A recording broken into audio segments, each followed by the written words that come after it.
This land is worth $120 million. The words hung in the mountain air like morning mist, transforming everything Dorothy Foster thought she knew about her inheritance.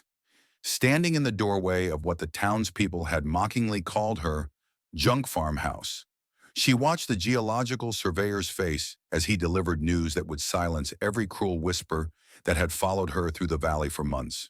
But to understand how Dorothy Foster came to own what would become the most valuable piece of property in 3 counties, we must travel back to a bitter February morning when grief and mockery walked hand in hand through her life.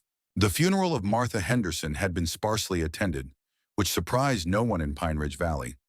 The old woman had lived as a hermit for the better part of 30 years, emerging from her ramshackle mountain property only for essential supplies and the occasional medical appointment. Dorothy Foster, Martha's great niece and only living relative, had driven 8 hours through treacherous mountain roads to attend a service that lasted exactly 14 minutes. "Shame about that property," whispered Cheryl Patel to her companion as they filed out of the small chapel. "Nothing but weeds in that falling down house. Poor Dorothy probably thinks she inherited something valuable." The laughter that followed cut through Dorothy like winter wind through worn fabric. Dorothy had never met her great-aunt Martha, knew her only through her mother's stories of a woman who had chosen solitude over society, mountains over people. The inheritance had come as a complete surprise, delivered through a lawyer's letter that arrived 3 days after Martha's death. 140 acres of mountain land, a house built in 1952, and whatever contents remained inside. "You planning to live up there with the bears and the crazy woman's ghosts?" Gary Anderson had asked when Dorothy mentioned her inheritance at the local diner.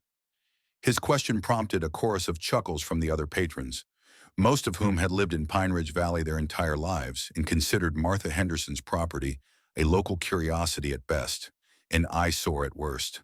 Dorothy Foster was 34 years old, recently divorced, and working as a bookkeeper in the valley's only accounting firm. Her life had become a series of small disappointments and smaller hopes, punctuated by the kind of loneliness that settles into bones like mountain cold. The inheritance represented possibility, even if that possibility came wrapped in the form of a property that everyone assured her was worthless. The first time Dorothy drove up the winding dirt road to Martha's property, her heart sank with each pothole and fallen branch. The house, when it finally came into view, looked like something from a cautionary tale. Paint peeled from its wooden siding in long, weathered strips. The front porch sagged under the weight of accumulated snow and neglect.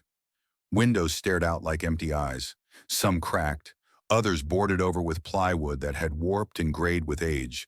But the land itself took Dorothy's breath away. 140 acres stretched across a mountain slope that caught the morning sun and held it like cupped hands. Pine trees stood sentinel over meadows that would bloom with wildflowers come spring. A creek ran through the property's heart, its voice the only sound for miles except wind through branches and the distant call of hawks circling overhead. "This is mine," Dorothy whispered to herself, standing in knee-deep snow outside the house that everyone in town had dismissed as junk. The words felt strange in her mouth, foreign and wonderful. She had never owned anything more valuable than her 10-year-old sedan. Now she owned a piece of the mountain itself. The interior of the house told the story of a woman who had lived simply but not poorly. Martha's furniture was solid wood, well made if outdated. Books lined shelves in every room, their subjects ranging from geology to botany to local history. The kitchen contained mason jars filled with preserved vegetables, evidence of a woman who had fed herself from her own land for decades. In Martha's bedroom, Dorothy found a journal lying open on the nightstand. The final entry, dated just 2 weeks before Martha's death, contained a single line that would haunt Dorothy for months to come. "They still don't know what lies beneath." Perhaps it's better that way. When Dorothy began spending weekends at the property, cleaning and making small repairs, the townspeople's amusement evolved into something closer to concern for her mental health. Samuel Hall, who owned the hardware store, shook his head when Dorothy bought supplies for fixing the porch steps. "You're throwing good money after bad," he warned. "That place has been falling down since before you were born." "Maybe," Dorothy replied, loading lumber into her car. "But it's my place now." The mockery followed her everywhere. At the post office, Janet Hernandez made jokes about Dorothy's mountain mansion. At the grocery store, Louis Thompson asked loudly if she'd found any buried treasure yet, prompting laughter from other customers. Even her co-workers at the accounting firm began referring to her weekend trips as Dorothy's wilderness adventure, the phrase delivered with the kind of patronizing concern usually reserved for discussing someone's embarrassing hobby. But Dorothy found peace in the mountain silence that she had never experienced in town. Working with her hands to repair what could be fixed and clean what could be salvaged, she felt connected to something larger than herself. Each weekend brought small victories. A window that opened smoothly after years of being painted shut, a section of porch railing restored to stability, a room cleared of decades of accumulated newspapers and magazines. It was while cleaning out Martha's study that Dorothy first noticed something unusual about her great-aunt's reading habits. Among the expected books about gardening and local wildlife were dozens of technical volumes about geology, mining, and mineral rights. Martha had been particularly interested in rare earth elements, a subject that seemed oddly sophisticated for a mountain hermit. The discovery prompted Dorothy to read through Martha's journals more carefully. What she had initially dismissed as the ramblings of an isolated woman began to reveal a pattern of careful observation and meticulous research. Martha had been studying her land, mapping its geological features, and corresponding with universities and geological survey offices for over 20 years. Significant mineral deposits confirmed in samples from grid reference 7A through 12C, read one journal entry from 15 years earlier. University contacts suggest professional survey warranted, but discretion essential. Too much attention too soon could complicate ownership issues. Dorothy's hands trembled as she read entry after entry, detailing Martha's growing certainty that their mountain property contained something valuable. The old woman had been protecting a secret, waiting for the right time to reveal what she had discovered. That time had never come, and Martha had taken her knowledge to the grave. The first professional geological survey had been Martha's idea, documented in journal entries from 8 years earlier. She had hired a discreet firm from 2 states away, paying for their services with money saved over decades of frugal living. Their preliminary report, which Dorothy found hidden in a false bottom drawer of Martha's desk, confirmed the presence of rare earth elements in commercially viable quantities. But Martha had been afraid. Her journals revealed a deep distrust of mining companies and government agencies, a fear that revealing her discovery would result in her losing the land that had become her sanctuary. She had chosen silence over wealth, solitude over the complications that would come with such a discovery. The land is worth more than money, Martha had written in one of her final entries. But whoever inherits it will face a choice I was too frightened to make. I pray they have more courage than their old aunt. Dorothy spent sleepless nights wrestling with the implications of Martha's research. If the geological surveys were accurate, her inheritance was worth far more than anyone had imagined. But she also understood Martha's fears. Revealing the discovery would change everything, bringing attention and complications that might ultimately cost her the peaceful sanctuary she had grown to love. The decision was made for her on a cold March morning when John Miller, representing a development company from the state capital, appeared at her door in town. His company had been quietly buying mountain properties throughout the region, he explained, and they were prepared to make her a generous offer for Martha's land. We understand it's not much to look at, Miller said, with the practiced sympathy of someone accustomed to dealing with grieving relatives. But we're prepared to offer you $50,000 cash for the entire property. That's probably more than you could get from anyone else, considering the condition of the structures. Dorothy's first instinct was to laugh. $50,000 for land that might be worth millions. But Miller's presence confirmed her worst fears about what would happen if word of the mineral deposits became public knowledge. Companies were already circling, probably based on their own geological surveys of the region. I'll need time to consider your offer, Dorothy told him, her voice steady despite the racing of her heart. Of course, Miller replied, but his smile had an edge to it. Just remember that opportunities like this don't come along often, especially for property in such challenging condition. That evening, Dorothy drove up to Martha's house and sat on the repaired porch steps as darkness settled over the mountain. The silence that had once comforted her now felt heavy with the weight of decision. She could sell to Miller's company, take their money, and walk away from both the property and its secrets. Or she could honor Martha's research and pursue the geological survey that would either confirm or deny the true value of her inheritance. The journal entry that decided her fate was written in Martha's careful handwriting just 3 months before her death. I have been a coward, choosing safety over truth, silence over courage. But perhaps courage is something that can be inherited along with land. Perhaps the next generation will be braver than I have been. Dorothy made her choice that night, sitting under stars that seemed close enough to touch in the thin mountain air. She would commission her own geological survey, hire professionals who could confirm or deny Martha's decades of research. Whatever they found, she would face the consequences with the courage her great-aunt had wished for, but never quite managed to summon. The survey team arrived on a Tuesday morning in late April, their equipment loaded into trucks that struggled up the narrow mountain road. Dorothy had chosen the firm carefully, selecting geologists known for their discretion and their expertise in rare earth mineral identification. She had also taken Martha's advice about secrecy, telling no one in town about the survey and swearing the geological team to confidentiality. Dr. Nicholas Davis, the lead geologist, was a soft-spoken man in his 50s who treated Martha's property with the respect of someone who understood that land held secrets worth discovering. His team worked methodically across the property for 3 days, taking soil samples, measuring mineral density, and mapping the geological structure that lay beneath the mountain's surface.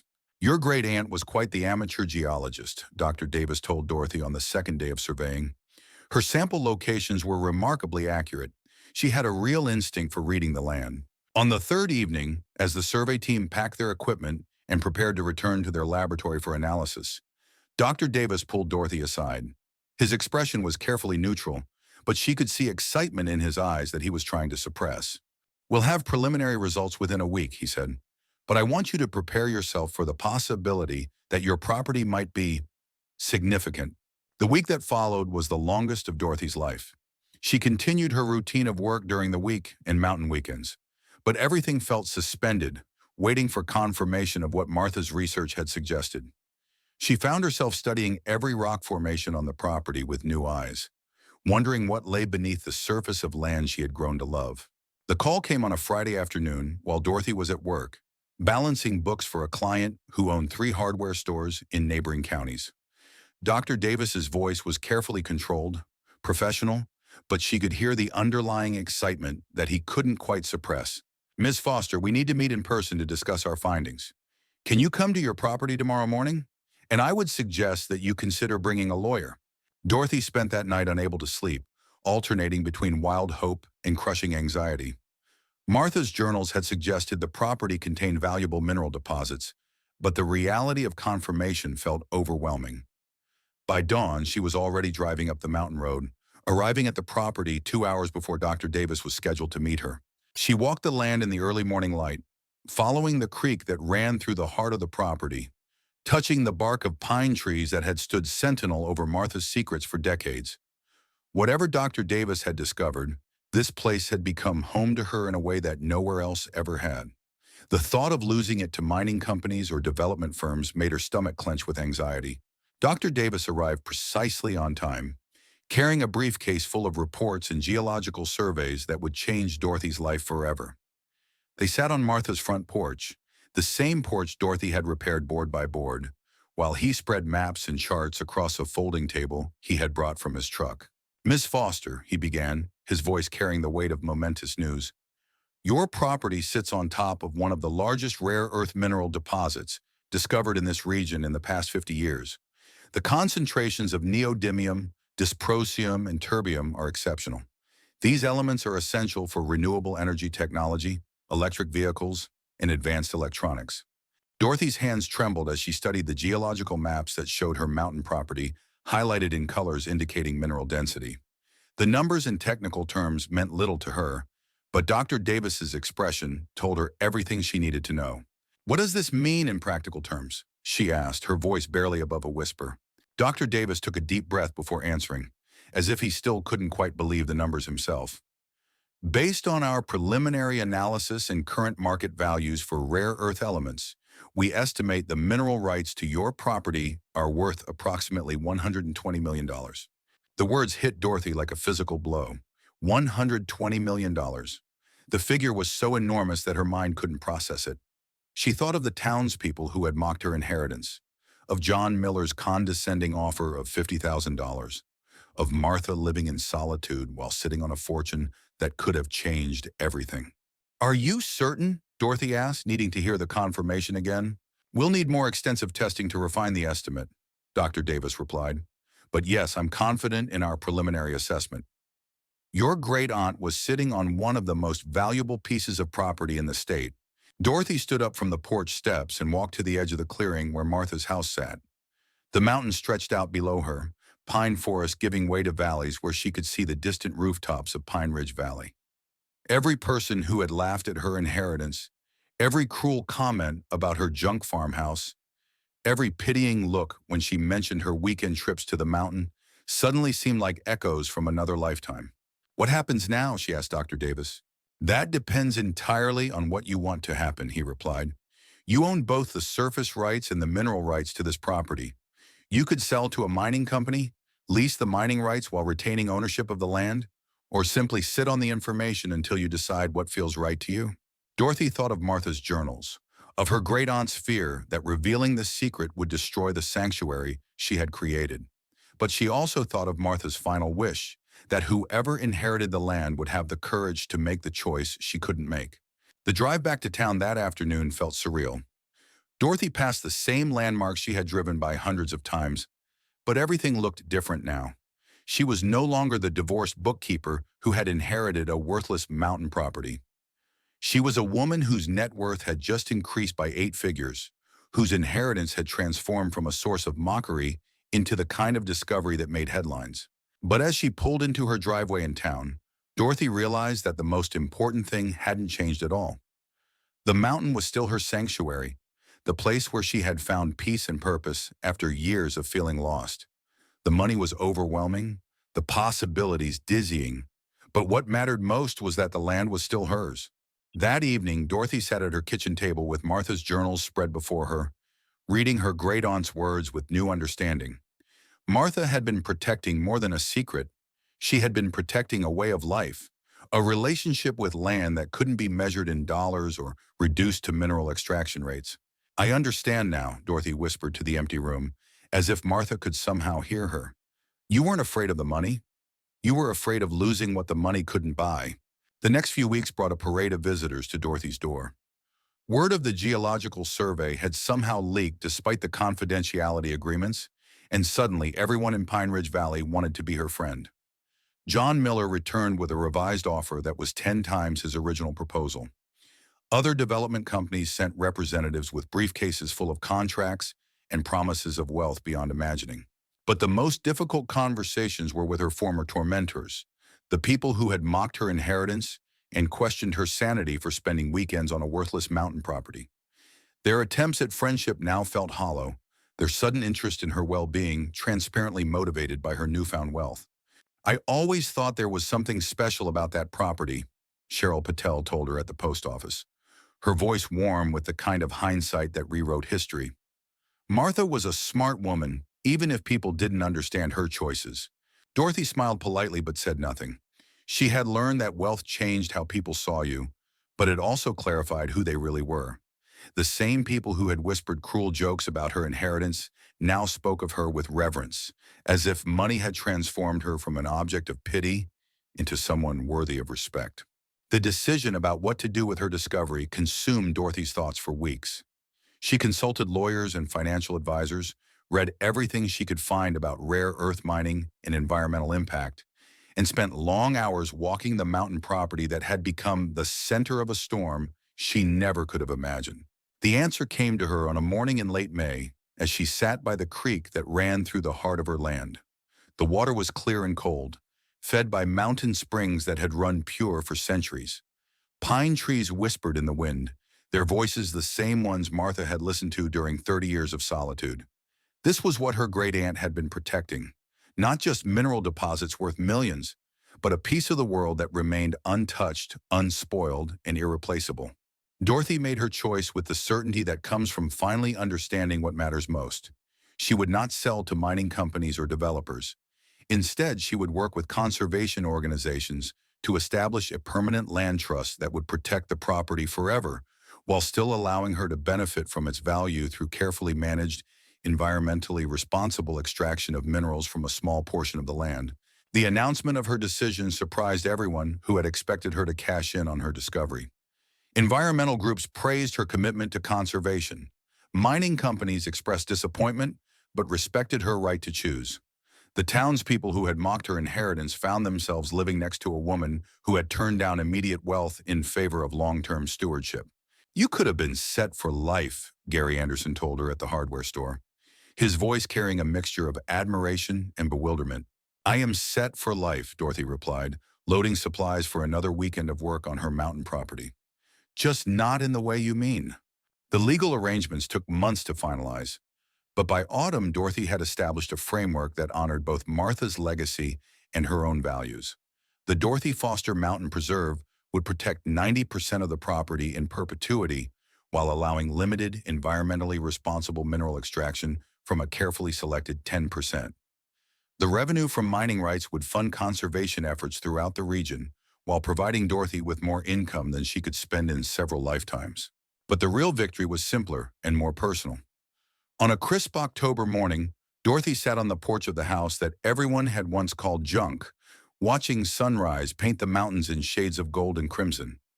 The creek still sang its ancient song, the pine trees still whispered their secrets to the wind, and the land that had been Martha's sanctuary had become her own.